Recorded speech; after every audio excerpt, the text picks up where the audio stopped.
Well, why did you read a book with this great title, Money, Greed, and God? Well, it was honestly, when I originally wrote it, it was out of frustration more than anything else. I mean, I myself had gone through a kind of socialist stage in college, had been convinced that moral people, and as a Christian, I thought Christians ought to be socialists.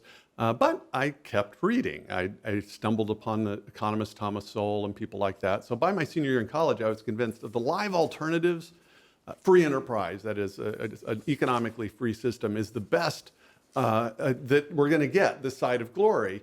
But I didn't feel like anyone was really making that argument all that clearly. You also went through an Ayn Rand phrase. I did. I went through a very short Ayn Rand phrase. You read Atlas Shrugged I how did. many times? Well, once, plus I read This Is John Galt Speaking several times in a row.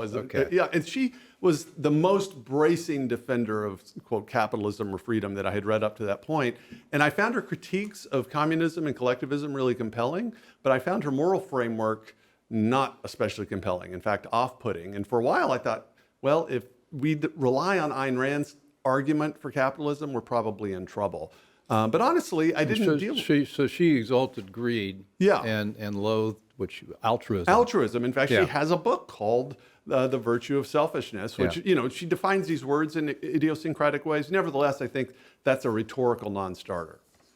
Well, it's also interesting, you point out John Galt was a very Christ-like figure.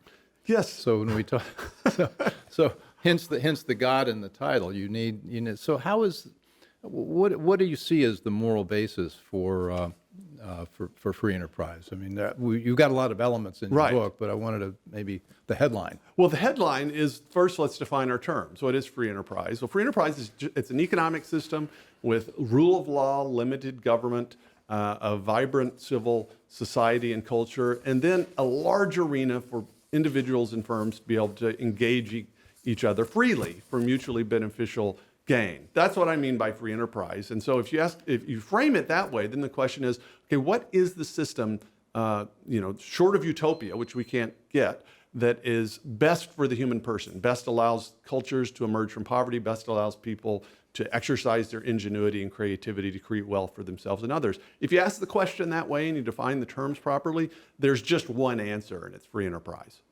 And it's another way of saying human freedom. Absolutely. It's human freedom, but it's not the freedom that people often will think when they hear the word freedom, they think, well, that just means me doing whatever I want to do. No, that's the law of the jungle, right? Where everybody just does what he or she wants to do. And in that case, the strong enslave the weak. That's not what we're talking about when we're talking about economic freedom. That's why the importance of rule of law and property rights. You need a basic rule of law in order to have a culture that actually enjoys economic freedom in a robust sense.